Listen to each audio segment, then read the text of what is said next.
On va lire dans le livre des Actes. Donc prenez une Bible si vous n'en avez pas une, si vous êtes ici, présent. Si vous êtes en ligne, eh bien, vous avez aussi la possibilité de prendre une Bible chez vous.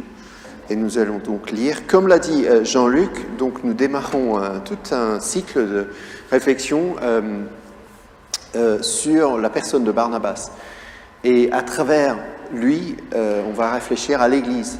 Et puis aussi à la dimension de vie de disciple, comment grandir ensemble devant le Seigneur.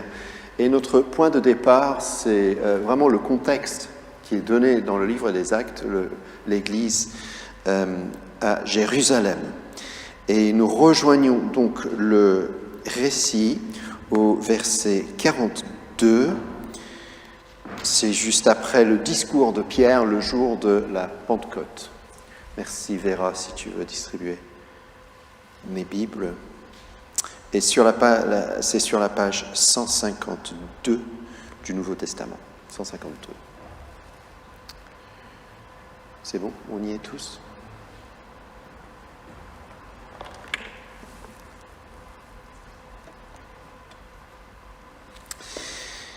Quand les gens entendent cela, ils sont très émus. Ah pardon, excusez-moi, je commence au mauvais endroit. Verset 42. Régulièrement et fidèlement, les croyants écoutent l'enseignement des apôtres. Ils vivent comme des frères et des sœurs, ils partagent le pain, ils prient ensemble.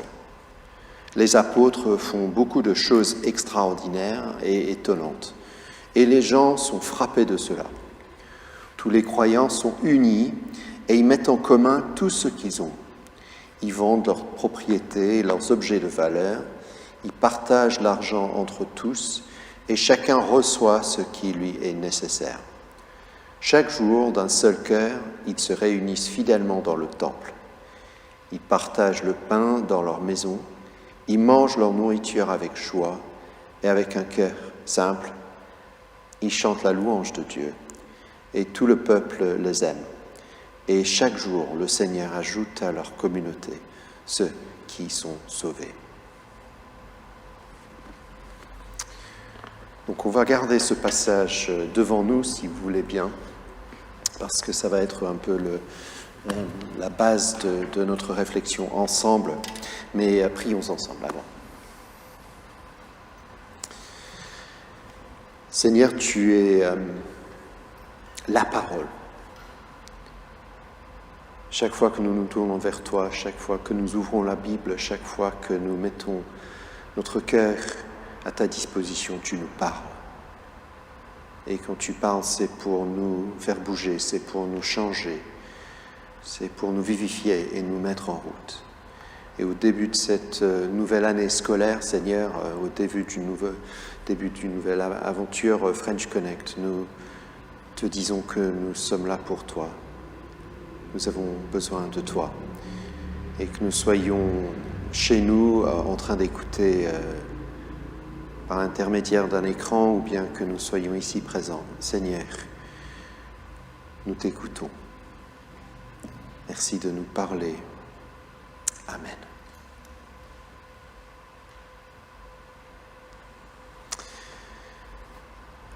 Nathanaël, approche-toi. J'ai besoin que tout le monde soit là.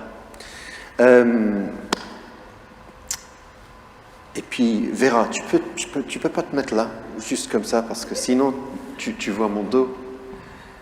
Ah ben, j'ai dit Vera, mais en fait, voilà, c'est ça. C'est vraiment bien d'être là aujourd'hui. Nous sommes au début d'une nouvelle année scolaire. C'est le relancement, c'est la rentrée, c'est le redémarrage du French Connect. Et pour chacun de nous, sont représentés ici 2 ou 3 qui ne sont pas là.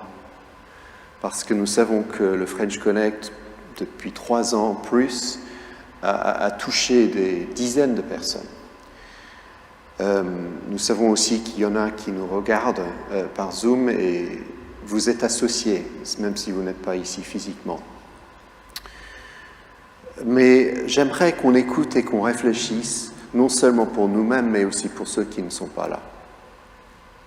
Parce que la question aujourd'hui, c'est qui est-ce que le Seigneur veut qu'on soit pour pouvoir avancer ensemble. Je parle pour le French Connect, je parle aussi pour Saint-Barnabas, l'Église, je parle en fait de nous en tant que chrétiens, ensemble dans le monde. Qu'est-ce que le Seigneur veut de nous? Et c'est vrai que quand nous regardons le monde actuellement, et ça a été un peu le sujet de nos prières, on est vite découragé, n'est-ce pas? On voit jour après jour les mauvaises images qui viennent d'Afghanistan, on entend presque chaque jour les cris de ceux qui espéraient pouvoir sortir de cet enfer, et puis ceux qui n'ont pas pu être libérés, qui sont là et qui ne savent pas ce qui va leur arriver.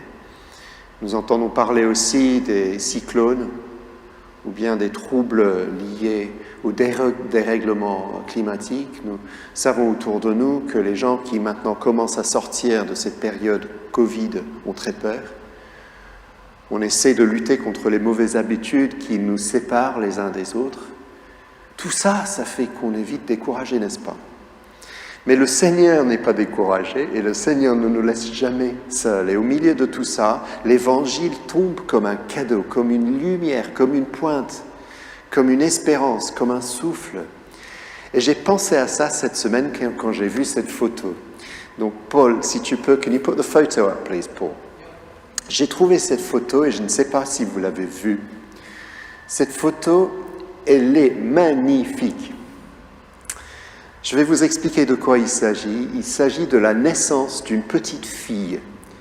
Elle est née à 30 000 pieds d'altitude, à bord d'un vol d'évacuation d'Afghanistan à destination du Royaume-Uni, de Birmingham.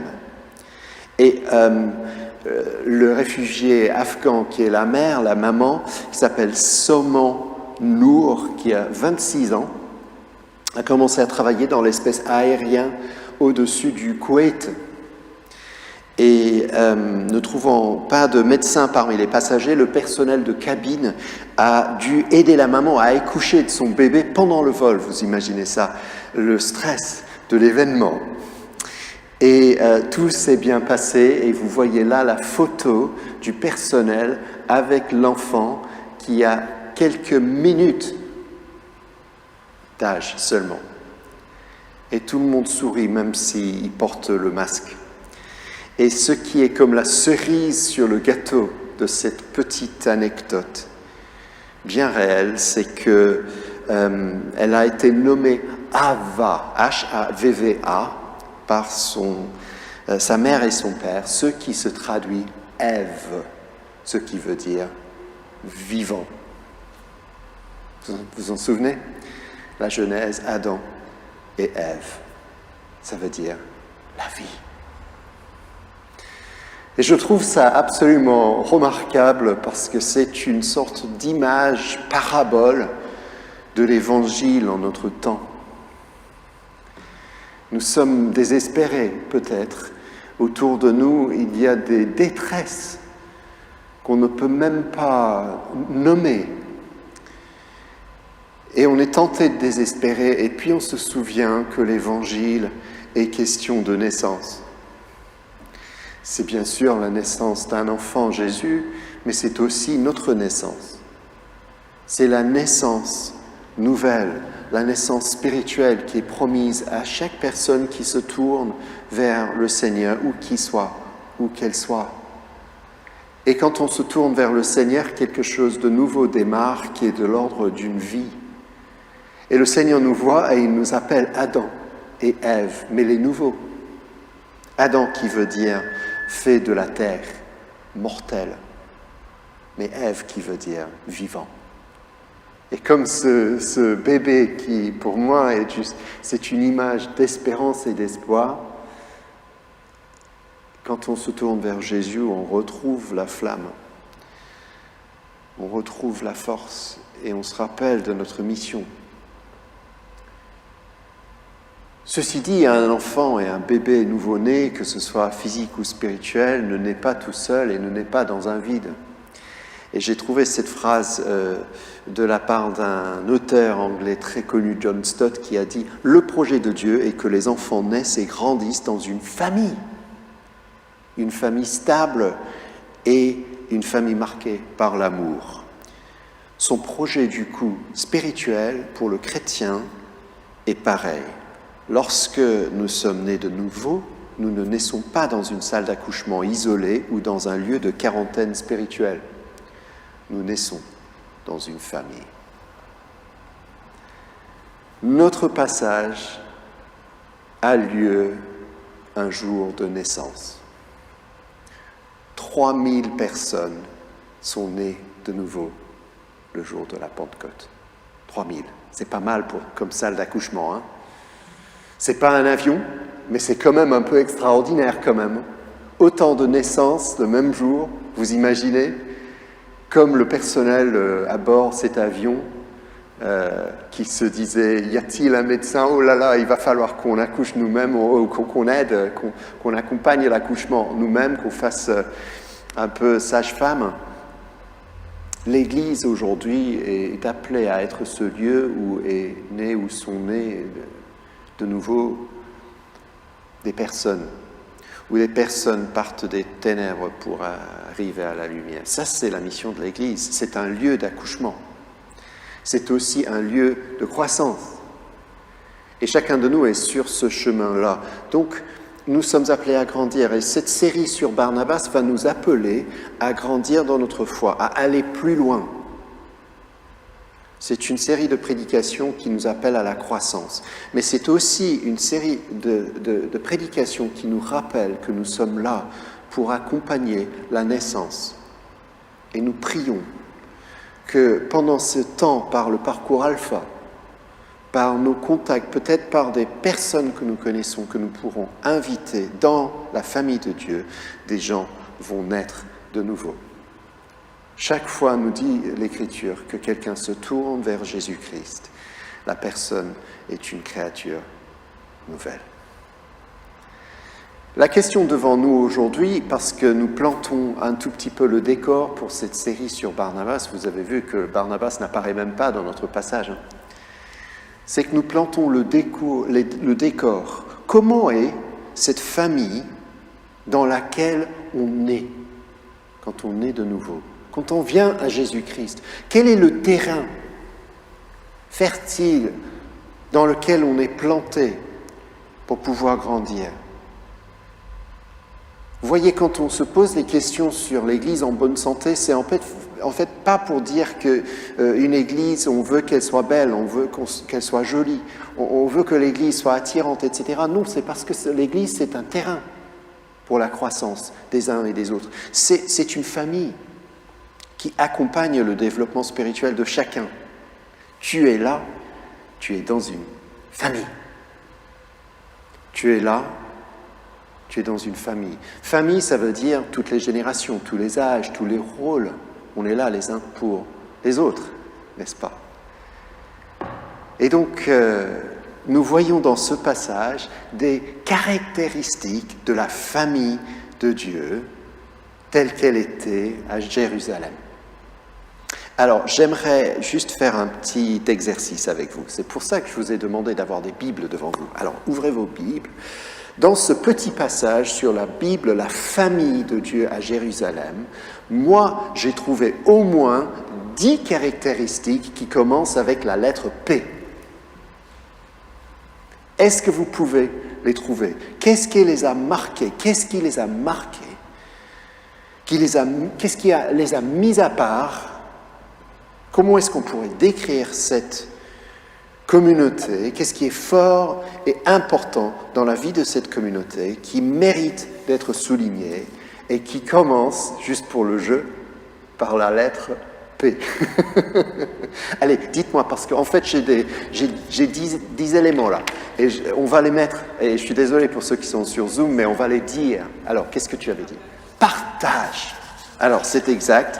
Partage. On a un premier, donc partage. Je crois qu'on... partage, le mot, il vient plusieurs fois. Oui. Alors voilà, il est là. Partage. Est-ce qu'on a un autre mot? Prie. Il prie. Donc, nous avons la prière. Exactement. Et il y a du pain. Ils mangent ensemble. Exactement. Alors oui, j'ai du pain aussi quelque part. Voilà. Mais vous êtes bavard de ce côté-là, mais ici, là, Caro, quelqu'un d'autre. Du pinard. Alors, j'avais pas noté pinard. C'est pour que je mette les papiers là-dessus? Ouais, ok, très bien. Pain, pinard, ouais, d'accord, ils mangent. Quelqu'un d'autre? Propriété, exactement. Ils vendent des propriétés. Propriété, pourquoi tu fais ça?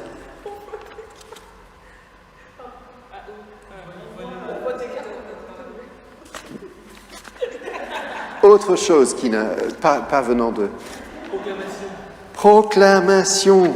Oh là là là là là là. Je ne sais pas si celle-là, je l'ai eue. Prédication. En fait, j'ai mis ça sous peuple. Parce qu'à la fin, il y a le peuple. Tout le peuple. Voilà, je vais mettre ça là. Je ne sais pas si ça sert à quelque chose, mais c'est pas grave. Voilà. OK, peuple. Donc, on en est à 1, 2, 3, 4, 5. Il y en a 5, hein? Caro. Persévérance. Et j'aime bien ça. Voilà. Ils persistent à être ensemble. Alors, vous n'avez pas forcément trouvé le mot exact, hein, mais donc il faut extrapoler. Il faut trouver l'équivalent. Hein. Mais en fait, ouais, j'en ai 3 autres. Non, 4. Oui. La passion. C'est-à-dire? La passion pour faire les choses. Persévérance, oui. Ah, mais passion, c'est pas mal. Mais ça vient de quel verset? Lis-moi le verset. Ah, bah, juste de manière... Ok, bah, ils sont intenses, ils sont passionnés. Prodige. Oui, c'est bien ça. Ça, c'est un mot ancien. Moi, j'ai trouvé le mot puissance. Mais c'est ça. Prodige, c'est-à-dire des choses étonnantes, des miracles, etc. Donc, j'ai mis puissance, mais j'ai hésité un peu. Prodige.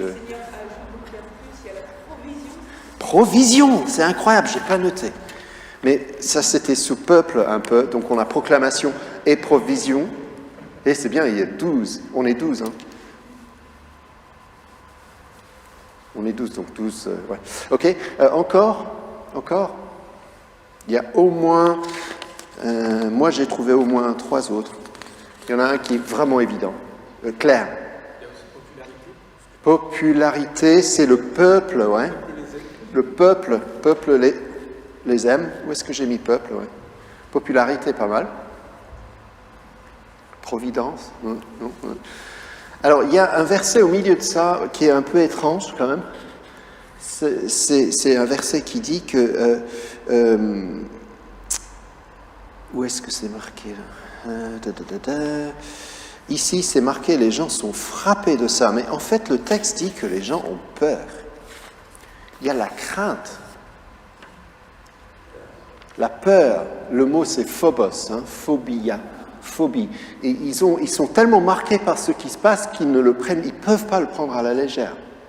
Ça les remet en question, ça les interpelle, ils ont même peur d'une certaine façon. Ils n'osent pas juste aller comme ça. Donc il y a de la peur aussi, de la crainte, ok?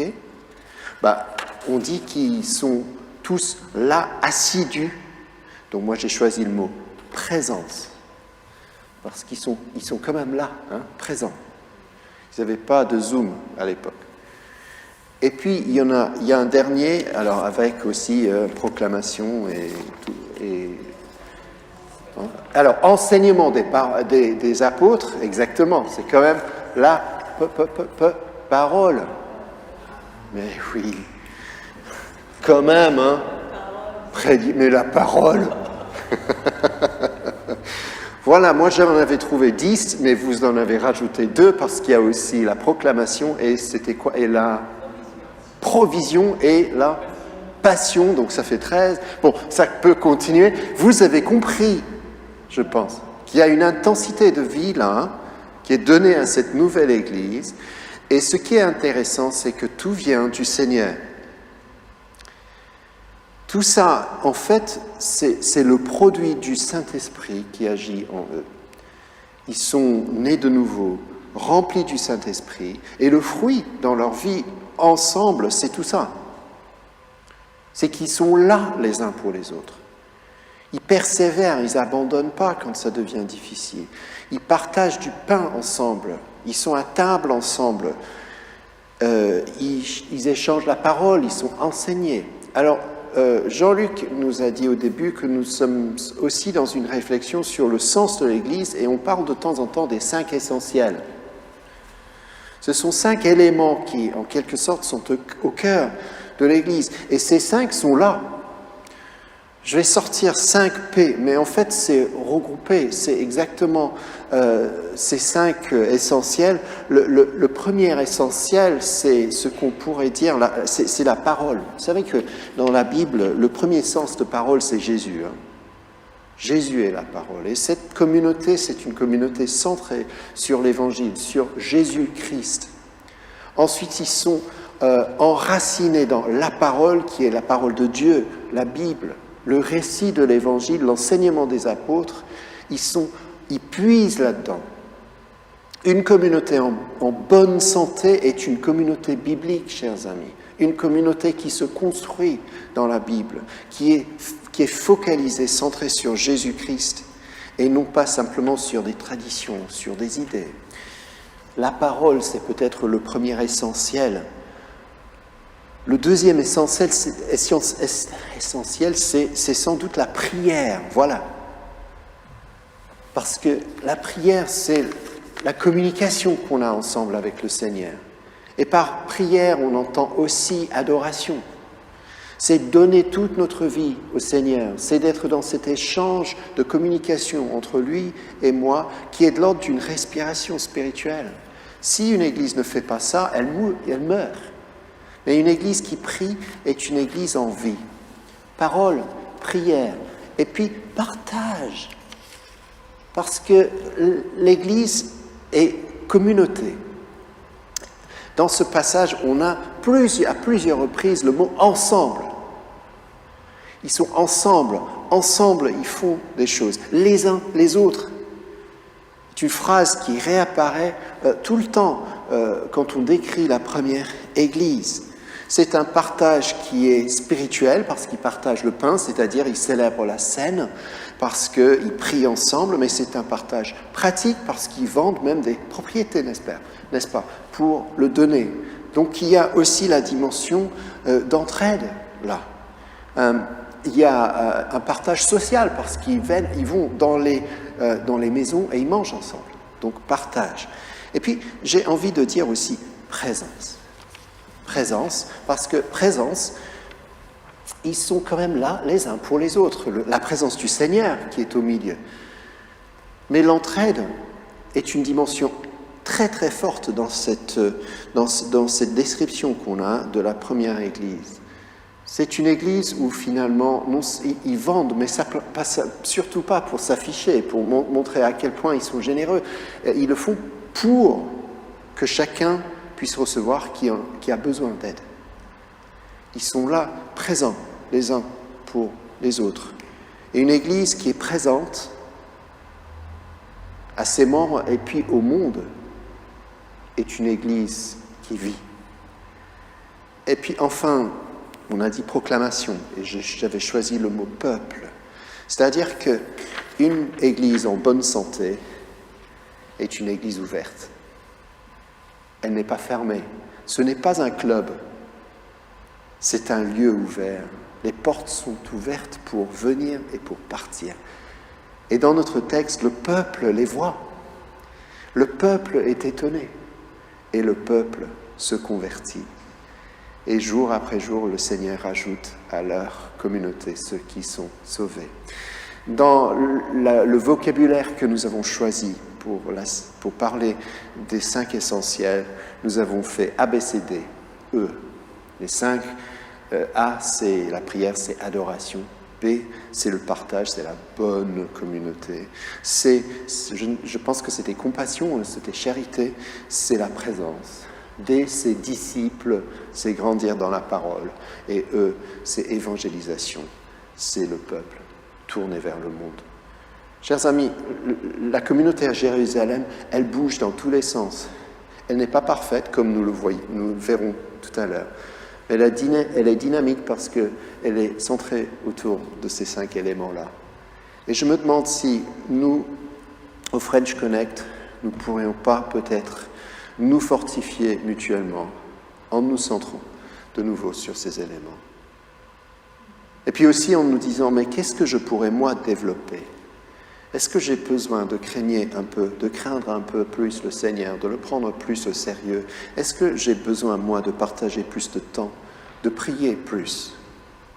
Peut-être pour les autres dans la communauté du French Connect. Si cette année nous voulons que le Seigneur fasse des choses, si nous nous trouvons devant de nouveaux défis, si nous ne savons pas ce que va devenir demain, va se passer demain, si nous sommes tentés de désespérer face à tout ce qui nous entoure, peut-être que nous avons besoin les uns des autres de nous centrer sur ces choses et sur le Seigneur.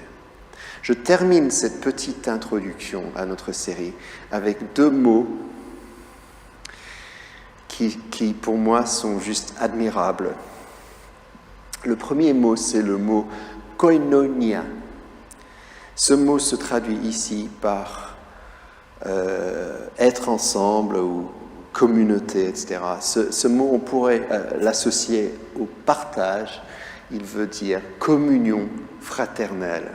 Ils vivent ensemble comme des frères, je pense que c'est marqué là. Communion fraternelle. Koinonia, ça veut dire en commun.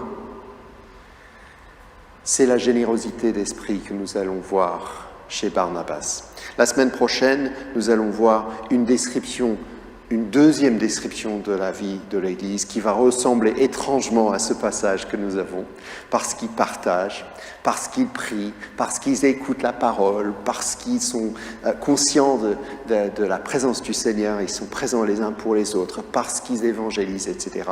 Mais est mis en avant un exemple, c'est l'exemple de Barnabas. Et Barnabas, il est connu parce que c'est un homme généreux, il donne. Et pas simplement de ses biens, mais aussi de son temps. Et il est appelé fils de l'encouragement. Peut-être qu'on pourrait apprendre. Mais en tout cas, on aura 5, 7, 8 séances sur ce personnage. On va le suivre et suivre son histoire pour voir comment il a pu encourager les autres. Comment il a pu être au cœur de cette Église. Il n'avait pas de rôle particulier. C'était juste un membre. Mais il prenait le Seigneur au sérieux. Donc le premier mot, c'est juste koinonia, c'est cette communion fraternelle. Et le deuxième mot, c'est le mot E-E-T. Hein? Vous savez, comme Andy, Jean-Luc. Ce passage, il est absolument rempli de ce mot en grec, c'est le mot kai. K-A-I. Kai, il veut dire en plus. Et je vais vous relire le passage maintenant en mettant l'accent sur les kai, les et. Et écoutez, et chaque fois que vous entendez un et, pensez que le Seigneur veut toujours rajouter. Il veut toujours faire plus. Il ne s'arrête jamais. Voilà comment je traduis ce passage. Et je commence déjà avec le verset avant. Ceux qui acceptent la parole de Pierre se font baptiser. Ce jour-là, s'ajoutent au groupe des croyants à peu près 3000 personnes. Et ils continuent fidèlement dans l'enseignement des apôtres et dans la communion fraternelle, dans le partage du pain et de la prière, et la crainte s'empare de chacun, et beaucoup de choses extraordinaires et de signes sont faits par la main des apôtres. Et tous les croyants ensemble ont tout en commun, et vendent leurs propriétés et leurs possessions pour partager le produit entre tous selon les besoins de chacun. Et chaque jour, d'un seul cœur, ils se réunissent fidèlement dans le temple et, partageant le pain dans leur maison, ils mangent leur nourriture avec joie et avec simplicité de cœur, louant Dieu et ayant la faveur de tout le peuple. Et le Seigneur ajoute chaque jour à leur communauté ceux qu'il est en train de sauver. Il y a toujours plus.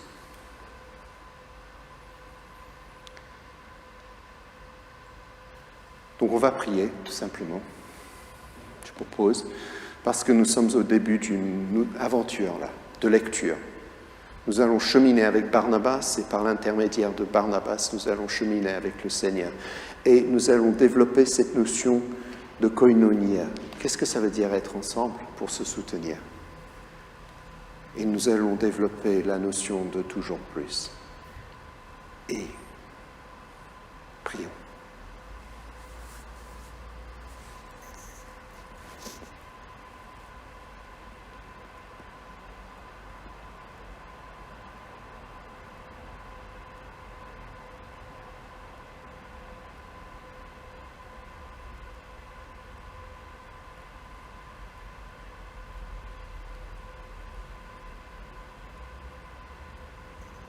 Seigneur, merci parce que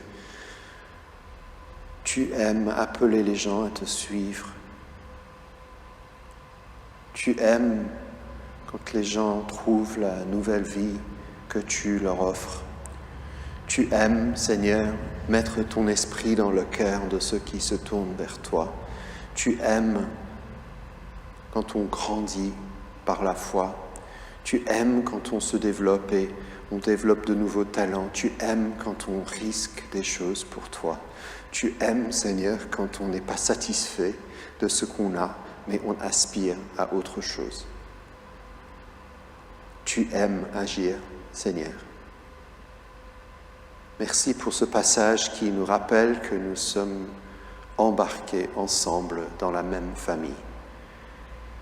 Et que les uns à côté des autres, que nous soyons ici présents ou bien en ligne, nous faisons partie de ta famille, une famille dynamique, habitée par ton amour, mise en marche par ton esprit.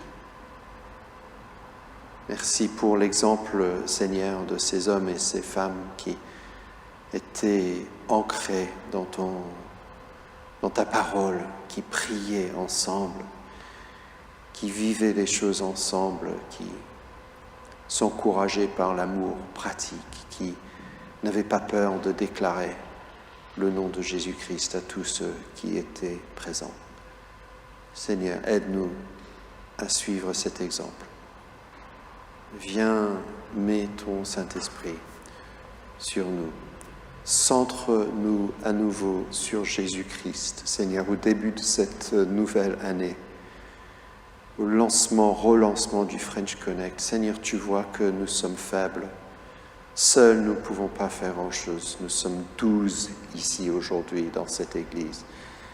12, mais 12, c'est le nombre de disciples que tu avais choisi. Donc, avec toi, tout est possible. Merci, Seigneur, de nous ouvrir le cœur, l'esprit, la volonté. Nous le demandons au nom de Jésus et nous attendons, Seigneur, de toi, de grandes choses. Merci. Amen.